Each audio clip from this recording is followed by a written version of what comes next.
Bom,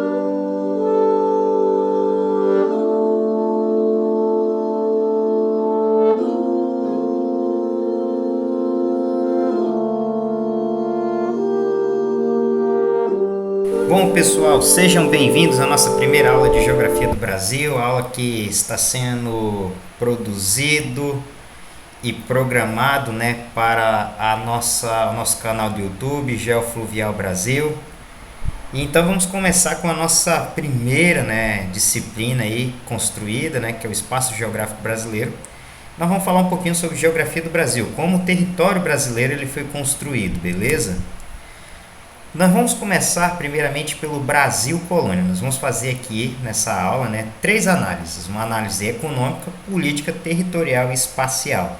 Espero conseguir apresentar o mínimo possível de conhecimento para que vocês compreendam e entendam que o Brasil ele foi construído dentro de uma lógica capitalista. O capitalismo ele era emergente ali das grandes navegações. E era o capitalismo mercantilista, em busca de novos mercados.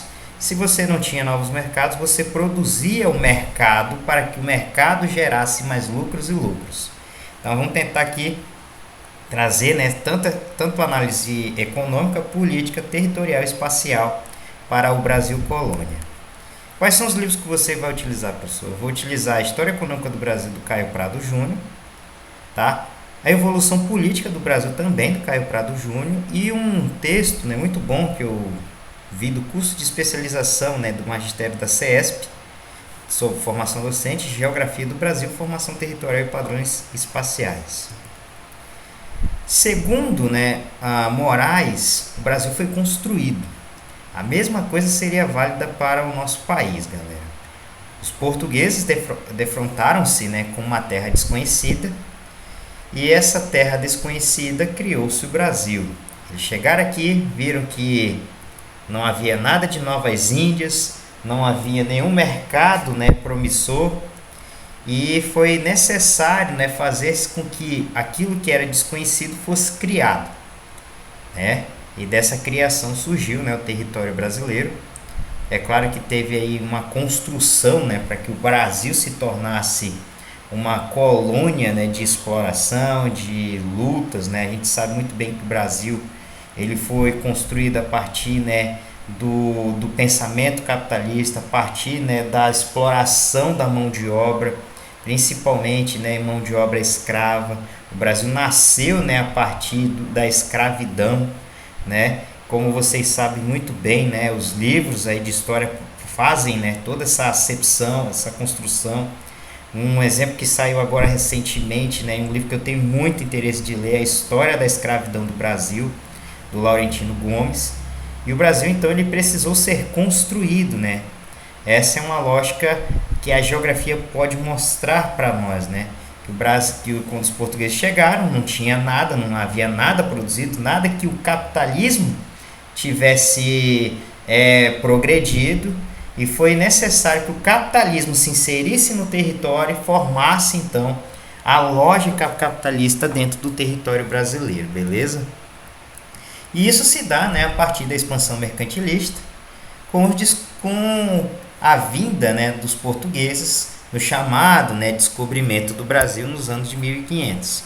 Essas expansões, essas grandes navegações, elas eram financiadas, principalmente pelas companhias das Índias de Portugal, da Espanha, da França, Holanda. E graças, tanto portugueses e espanhóis, os primeiros a saírem das suas áreas continentais europeias em busca de novos caminhos, de novos mercados, novos territórios a serem explorados.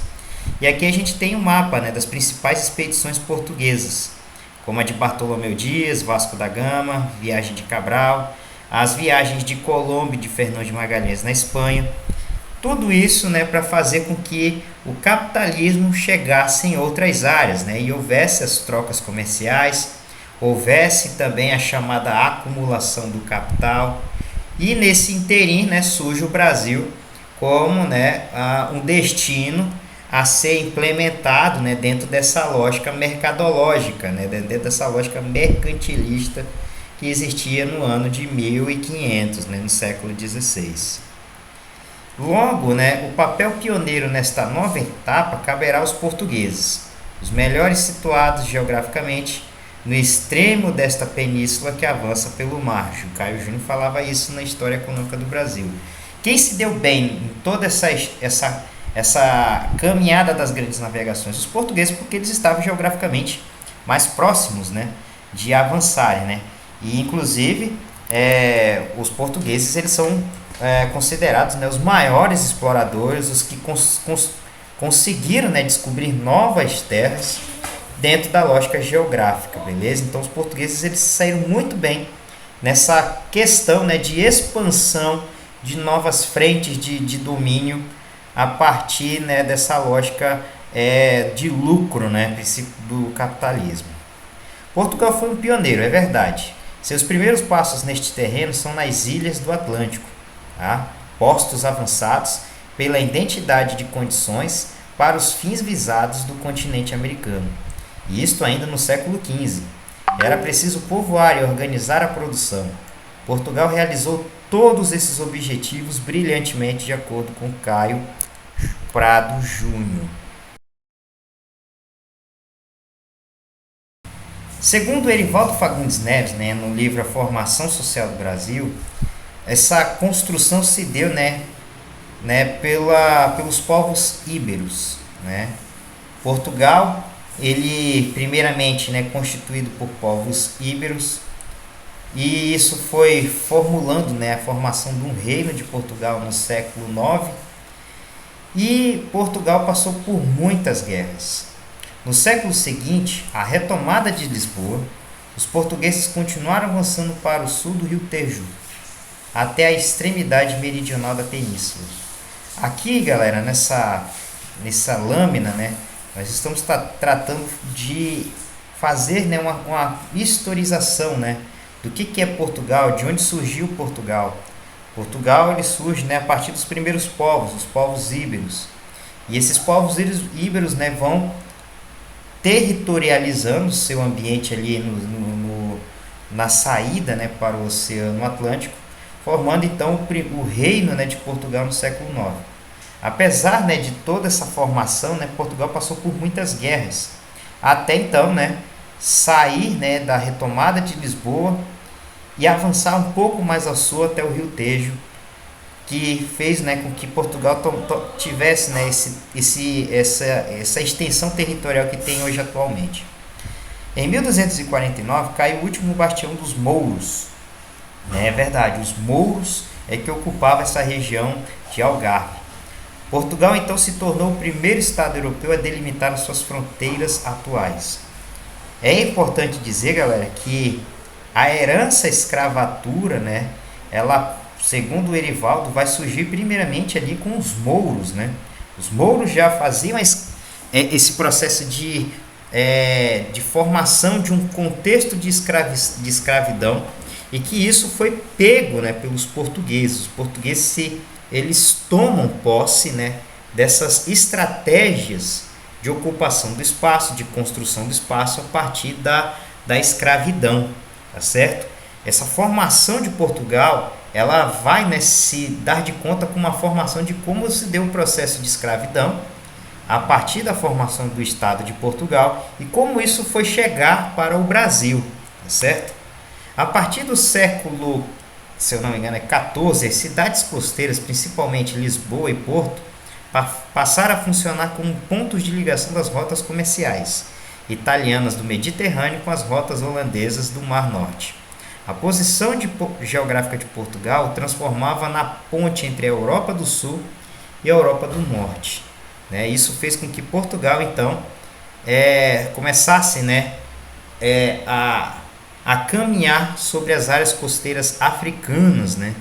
E olha só, como eu te falei, o contexto da escravatura, né, dos mouros que os portugueses pegaram, e isso então vai se alavancar, né, nas grandes navegações ali do século XIV, que vai, né, e os portugueses eles caminham em direção às áreas costeiras africanas, e isso vai tendo, né, as relações, né, as interconexões entre africanos e portugueses, que vai favorecer, né, anos mais tarde, a colonização do Brasil e, consequentemente, na escravatura brasileira, né? No Brasil colônia. E aí a gente tem, né, a famosa linha de Tordesilhas, né? Que, hipoteticamente, né, foi um acordo entre espanhóis e portugueses para ocupar as grandes terras que seriam descobertas, né, na futura, né, América, que antes disso era chamada, né, de América pré-colombiana, né, beleza? E para você entender um pouquinho mais, galera, eu vou deixar aqui então um historiador nato, né, que é o Eduardo Bueno, né? Ele é dono do canal Buenas Ideias. E aí eu vou deixar para vocês entenderem melhor esse processo de colonização do Brasil, de descoberta do Brasil, vendo esses 3 vídeos. Com certeza ele vai explicar muito melhor do que eu como se deu, né, a colonização do Brasil e a exploração do Brasil. Beleza? Como então se deu o Brasil colônia? Segundo Caio Prado Júnior, subitamente, em meio caminho desta vasta empresa comercial, depara-se Portugal com um território imenso, parcialmente habitado por tribos nômades, ainda na Idade da Pedra. O que fazer com eles? O que vocês acham que eles iam fazer, né, para que saísse dessa condição até então nômade de habitantes que ainda não sabiam entender o que eram essas relações comerciais, e Portugal, na esperança de obter o mais rápido o lucro, né, para essa empresa, porque essas grandes navegações têm custos e essas grandes navegações têm que gerar resultados. O que eles fizeram para que o Brasil então evoluísse? Colonizar ou construir? O que vocês acham? Eles colonizaram ou construíram? Qual é a opção que vocês podem dizer? O que eles fizeram para fazer com que ocorresse a colonização ou construção? Vou deixar isso para vocês. O que eles fizeram para que o Brasil saísse da condição pré-nômade, da Idade da Pedra? Beleza? Vamos lá. Grandes faixas de terra que iam da costa até a ilha do Tratado de Tordesilhas foram doadas aos capitães mores, né? Então, o Brasil ele foi, na minha opinião, construído, né? E essa construção, galera, demorou um pouquinho, tá? Após a descoberta, né, do Brasil no ano de 1500, os portugueses não sabiam o que fazer com tanta terra, né? Em comparação ao território português, as áreas que eles tinham ocupado eram muito gigantes, eram muito maiores. Então o que eles fizeram? Eles pegaram, né? Eles tinham uma ilha, se eu não me engano é a ilha de Açores, eu acho que é Açores. É a Ilha da Madeira, tá, galera? A Ilha da Madeira. A Ilha da Madeira ela é dividida, né, em linhas tracejadas, né, em linhas que dividiam então a ilha, né, em posses de terras para os chamados capitães mores. Essas linhas então utilizadas na Ilha da Madeira foi muito bem recebido pelos portugueses e implementar essas linhas, né, ou elas uma em cima da outra, de acordo, né, com o poder de influência do capitão Mor, tá certo? E então a gente dividia essas grandes terras em linhas que a gente chama de capitanias hereditárias. Então as capitanias hereditárias eram grandes faixas de terra que iam da costa até a linha do Tratado de Tordesilhas. Elas foram então construídas e doadas aos capitães mores mediante um documento chamado Carta de Doação.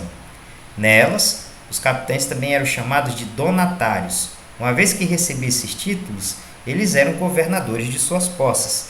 E aí, sendo governadores de suas posses, eles poderiam mandar e desmandar, nomear e desnomear, empregar e demitir do jeito que eles quisessem. Então, a partir, né, de um projeto de territorialização na Ilha da Madeira, Portugal então implementa isso na construção do território nacional e vai então impulsionar na criação das capitanias hereditárias sobre como então seria a construção do nosso território, a construção do Brasil colônia. A partir daí, galera, como o capitão Mor organizava o território? Ele organizava em sesmarias, né? O que são as sesmarias? Gleba, né, de terra concedida para uso de colônios, que consistiria numa subdivisão da capitania com o objetivo de que fosse aproveitada Os capitães donatários eram obrigados a distribuir 80% das terras como semarias. Tá? Então, eles para fazer com que ocorresse a territorialização do Brasil colônia, eles tinham que distribuir 80% das terras para que essas terras então gerassem, né, o capital. Essa é que é a questão, como gerar capital num lugar que até então era desconhecido. Tá? E aqui, né, as imagens que a gente sempre vê nos livros didáticos, né? O Brasil foi dividido, né, em capitanias hereditárias de acordo com o poder de influência de cada capitão-mor, e assim foi começando, né, a territorialização do Brasil. Qual era o tipo de economia que a gente tinha no Brasil, gente? Como os portugueses chegaram e não encontraram nada que tivesse de valor, diferente dos espanhóis que quando ocuparam, né, chegaram a ocupar as sociedades pré-colombianas, que já tinham ouro e prata, aqui ainda não tinha nenhum valor econômico, né, para ser explorado. Como os portugueses eram muito bons na constituição, né, na construção de tecidos, e tecidos era algo muito importante para a época, eles então descobriram na árvore, né, o primeiro valor de mercado que o Brasil colônia poderia oferecer, que era o pau-brasil, certo? O pau-brasil, né, ele tem uma resina que é muito utilizado, né, para as pinturas, né, de tecidos, e que foi o primeiro produto, a primeira commodity brasileira a ser exportado do Brasil para o mundo. O pau-brasil, galera, ele é mais tarde batizado, né, com o nome de Cesalpínia equinata. Cesalpínia equinata. A exploração do Brasil deu origem a alguns estabelecimentos coloniais aqui no Brasil, tá certo? Então, o pau-brasil fez com que alguns estabelecimentos, algumas capitanias hereditárias, se tornassem mais poderosas do que outras, beleza? Logo, a primeira concessão relativa ao pau-brasil foi dada em 1501 e foi otorgada a um cara que ninguém sabia quem. Todo mundo conhece a ilha, mas ninguém sabe, né, quem é Fernando de Noronha. Fernando de Noronha foi o primeiro investidor, né, a injetar grana, capital, na concessão, né, do pau-brasil aqui no Brasil. Tá? Ele foi otorgada a ele, né, que deixou seu nome numa ilha do Atlântico que hoje pertence ao Brasil. O Fernando de Noronha ele era associado, né, a vários mercadores judeus, né, e essa concessão durou somente 3 anos, até o ano de 1504, beleza? De exploração. E aqui, galera, é um mapa, né, onde o pau-brasil se distribuía, né, territorialmente, né.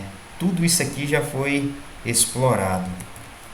E como fazer com que o pau-brasil fosse, né, derrubado e explorado, né? Vocês estão vendo, né, que os portugueses, para construir o território, eles tiveram, né, que fazer o famoso escambo com os índios. Aqueles que não aceitassem, né, a trabalhar, eles eram obrigados, né, a fazer o trabalho de forma brutal, de forma violenta, né, fazendo com que os índios começassem a ser os primeiros escravizados para que gerasse economia, capital, né, para os portugueses aqui no Brasil colônia. Com isso, galera, a gente tem aqui na construção econômica, né, a fase agrária e implementação política, tá, no nosso território da colônia brasileira. E eu vou deixar isso somente para a próxima aula, galera, tá bom? Espero que você tenha gostado desse vídeo. E no próximo capítulo nós vamos adentrar a mais, né, como se desenvolveu a evolução do Brasil colônia dentro de um contexto geográfico, beleza? Espero que você tenha entendido. Meu muito obrigado e até a próxima.